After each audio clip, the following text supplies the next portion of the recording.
In the name of the Father, and of the Son, and of the Holy Spirit. Amen. Heavenly King, Spirit of truth, you who are everywhere present and fill all things, treasury of all that is good, Master of life, come, dwell within us, cleanse us from all stain, and save our souls, O good one. Mary, cause of our joy, pray for us. In the name of the Father, and of the Son, and of the Holy Spirit. Amen. We're going to go on now with our consideration about preaching. Preaching in adversity. What we're going to start looking at now is how we try to turn people from sin. And the biggest challenge, the one I'm going to be looking at today, we'll move into another area probably next time, but now it's just, we've already done some of this when we did Dostoevsky's Grand Inquisitor and saw, the demonic effort to darken the mind of man and have him fixated on the things of this world and turned from God. I remember the Grand Inquisitor said to Jesus, your biggest mistake, you thought man wanted to be free. He doesn't want to be free, he wants to be safe. We tell him what to do and he's happy. Now, that's absolutely false. Even when it happens, it's corruptive, as you know. Look at the communist countries, this great equality of workers, except that all the officials own 5 or 6 houses, and their people were lined up in the streets, long lines waiting to get groceries. There just wasn't enough through bad management, but it never bothered them. Now, the way I want to speak about this is what you can call fraternal correction. Fraternal correction, according to St. Thomas, is a species of almsgiving. It gives away something that somebody needs. Now, when it's done in preaching, it has to be very respectful and not fault-finding or condemning, but calling people back to their identity and their dignity. So the first thing I'm going to talk about is conscience. There's a marvelous paragraph in Gaudium et Spes, the Church in the Modern World. It's number 16. I'm going to read the whole thing. In the depths of his conscience, man detects a law which he does not impose upon himself, but which holds him to obedience. That's powerful, isn't it? Holds him to obedience, always summoning him to love good and avoid evil. The voice of conscience, when necessary, speaks to his heart. Do this, shun that. For man has in his heart a law written by God. To obey it is the very dignity of man. According to it, he will be judged. We just are aware of who we are and what human beings should be doing and what they shouldn't be doing. It's the very depth of our consciousness, you see. There he is alone with God, whose voice echoes in his depths. In a wonderful manner, conscience reveals that law which is fulfilled by love of God and neighbor. In fidelity to conscience, Christians are joined with the rest of men in the search for truth and for genuine solutions to the numerous problems which arise in the life of individuals from social relationships. Hence, the more right conscience holds sway, the more persons and groups turn aside from blind choice and strive to be guided by the objective norms of morality. Conscience frequently errs from invincible ignorance without losing its dignity. The same cannot be said for a man who cares but little for truth and goodness, or for a conscience which by degrees grows practically sightless as a result of habitual sin. You may remember last week we were talking with how the Grand Inquisitor, dulls everybody's conscience. You'll have enough to eat, you'll be happy, and we'll take care of the rest. There's no responsibility to God or to anybody else. And there, so you're happy. We've taken upon ourselves the responsibility.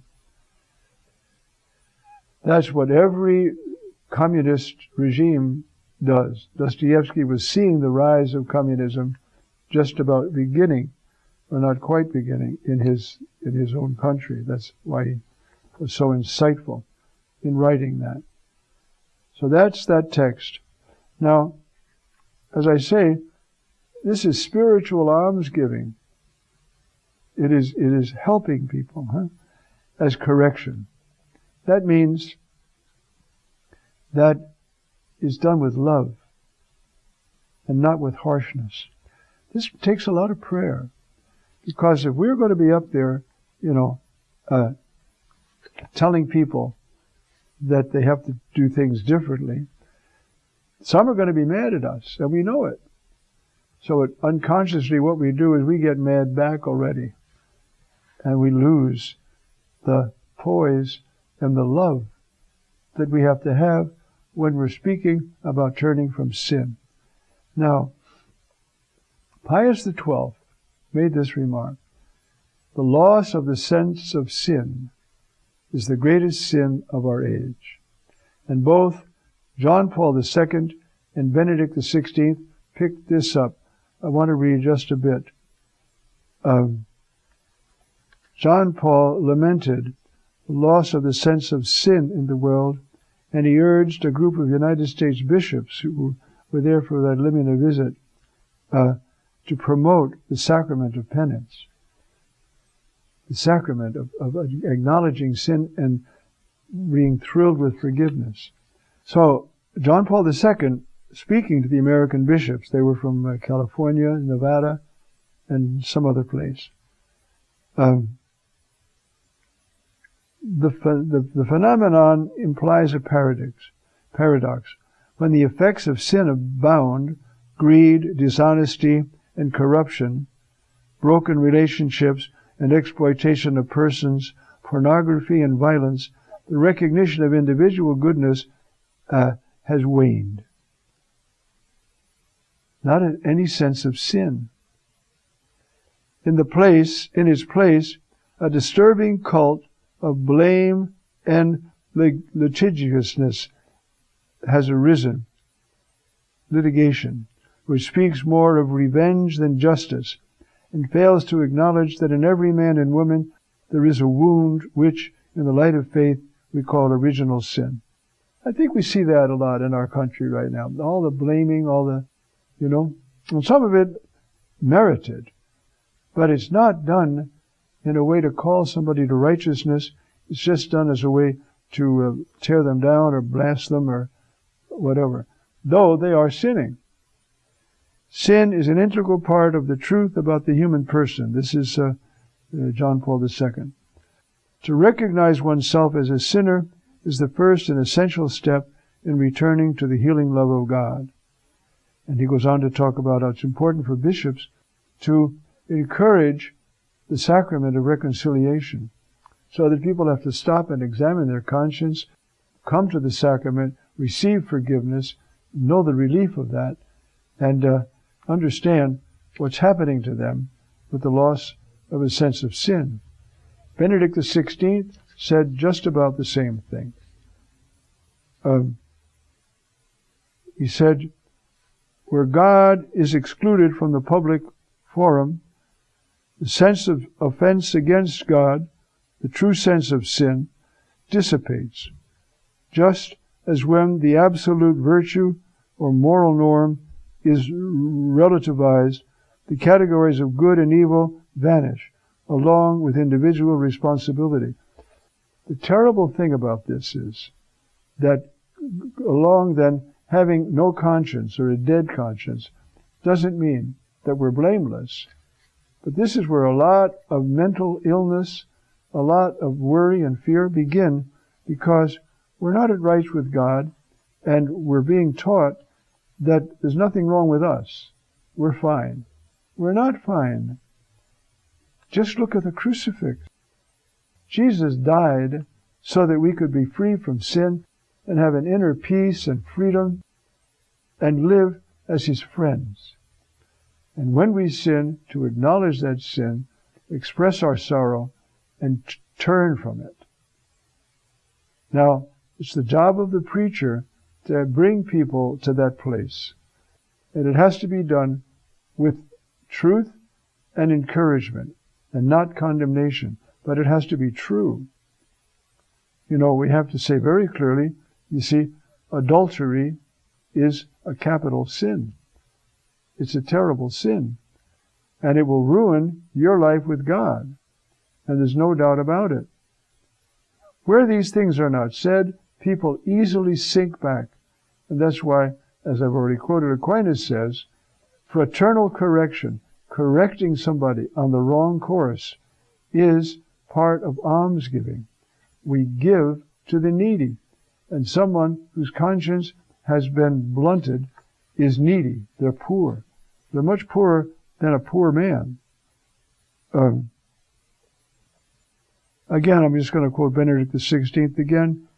When the need to seek forgiveness and the readiness to forgive are forgotten, in their place a disturbing culture of blame and litigiousness arises. Everybody's blaming everybody else, but nobody's trying to help anybody. Because it's not sin and forgiveness of sin, it's error or misconduct and blame. And that's our culture. And so you see, we make life a living hell for each other because we're unwilling to acknowledge our own sin and help others with their sin. Now, as preachers, we simply cannot do this unless we want to hear from the Lord at Judgment Day that we were conniving in our people's sin. We never helped them get out of it. We never prayed and thought of ways to bring them out of their sin. Now, the next section, I'm going to look at some instances of where Paul and others speak of this and see how they correct. They correct by recalling back to dignity.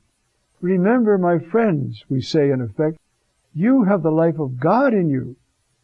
And if you sin gravely, you've lost it. And if you die without the life of God, which means you'll spend eternity in hell. And I don't want that for you, nor does the Lord. Therefore, come back to Him with confidence and sorrow, and let Him build you up again, so that you can be a free person. That's the message.